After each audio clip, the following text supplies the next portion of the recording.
Great. Well, afternoon, everyone. It's so good to be back, and it's particularly special to see all our grocery team together for their first ever prayer day.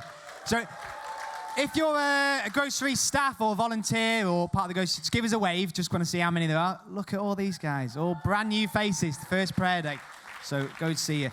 So, although I know a lot of you know about the grocery and work for the grocery, there's also some faces in here, particularly academy students or guests who might not know what the community grocery is. So we've got a shiny new promo video I wanted to show you before I get into plans about what we're doing on the next year of groceries. So turn your eyes to the screens.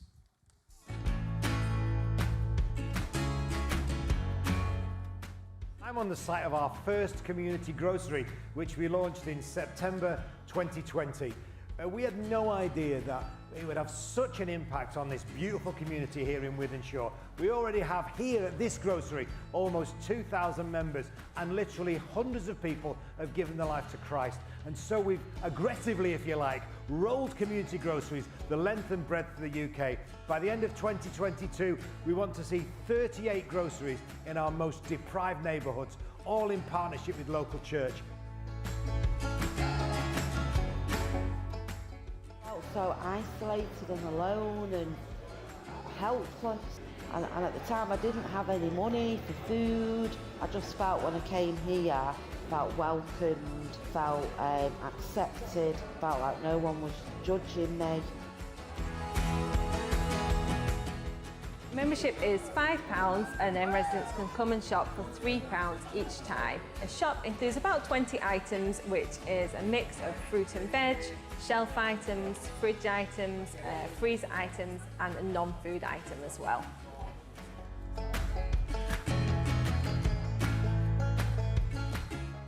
We're able to provide a great service because we partner with Aldi, with Tesco's, with Co-op, we work with FareShare, In-Kind Direct, and that's just to name a few. We have our members coming in on a weekly basis who say that they are not only blown away by the fresh produce that they receive, but also by the level of care that they receive from our staff and volunteers here. We got the leaflets and we thought, well, we'll come and see what it's all about. And really, in one respect, it was the best thing that we did because we've met such nice people. And when you come here, it's like a weight's been lifted and you feel better. And we always pray when we're here before we go home. And you just feel lighter and brighter.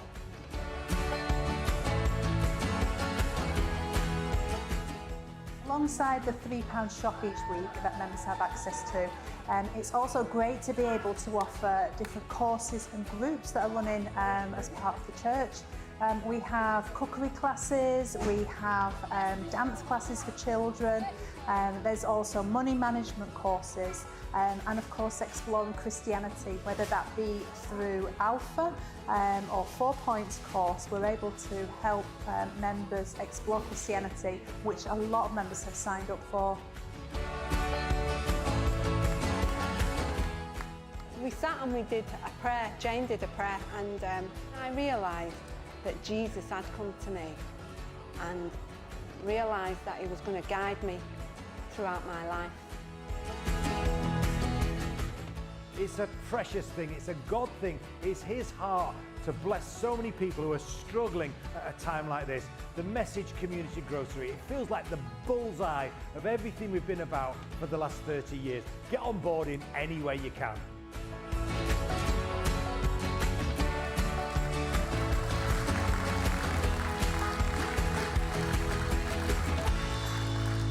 Good stuff. So yeah, last Friday was our 1-year birthday for Community Groceries in Sharston. And if anyone popped their head next door, it was an amazing day. It was pretty full on. I think we had 230 families all turn up, which to put in perspective, 100 families is normally a really busy day. So I think credit to Olivia, Jill, Jane and Chris, because it's probably the hardest day's work of their life, and it was really fun. And all the volunteers who got involved, and especially all the message staff as well, who came and kind of helped with the queues and helped put the shop back together afterwards. So really appreciate that. But yeah, as I say, we're 12 months in, but we never planned on doing community groceries. We never planned on getting in the milk, eggs, and the butter business. In fact, all we committed to was 3 weeks of food for 200 people. And that was back when the very first announcement, when Boris said, we're in lockdown for 3 weeks. And we thought, okay, we've got 3 weeks, the kitchen's closed. We've got offered some food from some suppliers, and we've got chefs on hand. We'll just deliver some food for 3 weeks, and then life will go back to normal, and the cafe open up again. How wrong were we all? So I think that 3 weeks turned into 3 months, which turned into a year and a half. Some of us are still wearing masks and COVID's a thing. But it's been an amazing journey, and that 3 weeks worth of food has turned into 760,000 meals to 7,800 families who we're working with week in, week out. And I think the reason we kind of got to that was that as we were delivering these meals out there, I think the message has always been, we're a worldwide message tribe. We're always thinking outside of Manchester, what's the next big thing? But we realised from doing that although we started working in Wythenshawe 20 years ago with an Eden team, we've kind of always looking out. And so we realised there's such need on our doorstep, and there's people who generally can't even feed the families who living right near where we are, and people didn't know there was a church in Wythenshawe, didn't know anything about kind of Christianity. And so we came up with a model where when the kids were going back to school and there was kind of an end point for the deliveries, could we create a good enough offering so these 200 families could be redirected to our centre here in Sharston, and could we give them the choice of the items they wanted to choose that they know their family want? Could we include fresh, healthy, branded produce from fridge and freezers and fruit and veg stuff? But then also, could we link it in with a local church that met here at the time and use all the midweek courses that they're already doing, like the CAP courses and the Exploring Christianities, and use that as like a bridge between the Sunday service. So they'll come to a grocery on a Monday, they'll come to a CAP course on a Wednesday, and then hopefully come to church on a Sunday. And so that was the plan on paper. And amazing to say, it's been working. And we're a year in, and we're now on 9 community groceries. If you ask me in a month and a half, I'll tell you on 11 community groceries, because Lincoln and Telford are just ready to launch. I've shown you how many meals and members we've got, but in total, that's just shy of 70,000 shopping baskets we've done in that time. And as you know from the next slide, you'll see that a lot of food is taken to get 70,000 shops. And so we've got 10 vans on the road once our Lincoln and Telford vans are out, and they're constantly out collecting surplus food from all different supermarkets and big partners, and then redistributing it to our groceries. And in total, that's worked out as 831 tonnes of surplus food that would otherwise, if it didn't come to the grocery, would have end up in landfill. And the environmental scientists tell me that was about 2,500 tonnes of CO2 emissions that we've saved just from doing that. And that's just a side part of what the grocery's been doing. As well as the driving, we've got so many different roles for volunteers, and I've seen loads of them dotted around the room here as well. And so we've got a mini army of volunteers who every single week are turning up to the groceries, where it's the warehouse, the driving, the serving on the till, the courses. And so we worked out about 41,000 hours our volunteers have been serving just in the last year. And some of those have been people running the courses. So a huge part about what we want to do for members is not just providing food, it's so much more than food. And so we've had 26 free courses, which we've currently been offering to our members. And with restrictions listing, that's only going to grow further and further. And one of the favourite, most popular courses, as just an example, has been the cooking class, which is run by my mum and my godmum, Joe and Michelle, who are incredible chefs. So them two, and also another couple of volunteers, have had 195 aspiring chefs come through their cooking class and show them what ingredients in the grocery, how they can turn that into a meal for the full family. But all these courses are run by Christians, run by people in the church, and having God slots, having invitations to the Sunday service. So it's just been amazing to see it all kind of come together with that wraparound support. But you'll be pleased to know we're not stopping there. So not only are these groceries going to get bigger and busier, but we're also going to add a new grocery every 3 weeks to the pipeline. So in 12 months, when I hopefully give the other update, we'll effectively have tripled our groceries. We'll add another 17 onto the sites.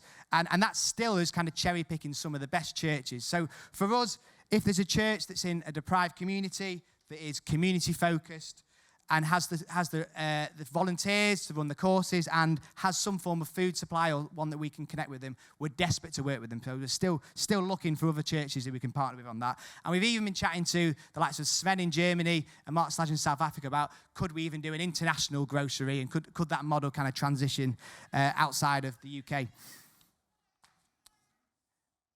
So 17 new groceries. Some of you might be thinking, how the heck are they going to fit 17 groceries worth of food into this site? Because we're already taking over the car park with our supermarket cages, and we're trying to fit tins of beans in every nook and cranny at the moment. But good news is we've got a new warehouse which we're taking on in 2 weeks' time. So we've got this amazing 14,000 square foot warehouse, which is just 300 metres away from this site in Sharston. So it's a purpose-built warehouse that will just be amazing for us, so that we never have to turn down another donation of food. And we've built up amazing connections to the likes of Morrison's and Aldi, where we can get stuff in bulk as well as Amazon. And so it'll mean that we can fill this warehouse, and you can get some of your parking spaces back, and warehouse 2 can be back being whatever it was before. And then real big aim for the next year is that can we get all our church partners to be replicating what we've been doing in Sharston already with the stuff that's more than just food. And so for us, we want to see every church partner in the next 12 months look to replicate a Love Where You Live in their own community. And so for those who don't love where you live, every summer here in Sharston, we transform a number of our grocery members' gardens. We do big outreach events. We have fun days here, all with a chance to kind of share the gospel. And so we want each community grocery and the church partner to run some form of Love Where You Live in their community. We had an amazing Christmas last year where just in Sharston, we delivered 1,000 hampers to our members. We want to do it bigger and better this December, and so we've committed to 5,000 Christmas hampers, which we're going to give to all of our active members across the groceries, and then link it in with all different carol services. So we're doing another drive-in Christmas service here in Sharston, and be encouraging the other groceries to do a similar thing so they can invite them onto it as well. We also restarted our monthly community events. So we did the sold-out drive-in Christmas service in December, where we had 60 cars respond. We're going to do another thing where, 60 cars, not just the cars, the people inside the cars as well did. So maybe about 200 people if you were evangelistic license on that. And then we're going to do an Easter service as well, a similar thing. But every single month here at Sharston, we're bringing back Thursday Night Live, which was an amazing opportunity for Christian bands to come and like that bridge between inviting someone along to a Sunday. And so we've already seen people who came to that for the first time and actually now volunteer in the grocery, come along to the Sunday service. So we want every church to start doing some form of community events to get to know the members. And then mentioned about the support courses, which are so key for everything we're doing. So we want to get to a stage where, whether it's one-on-one counselling or whether it's big groups of like cooking classes, we want every church to run a support course every day, kind of by this time next year.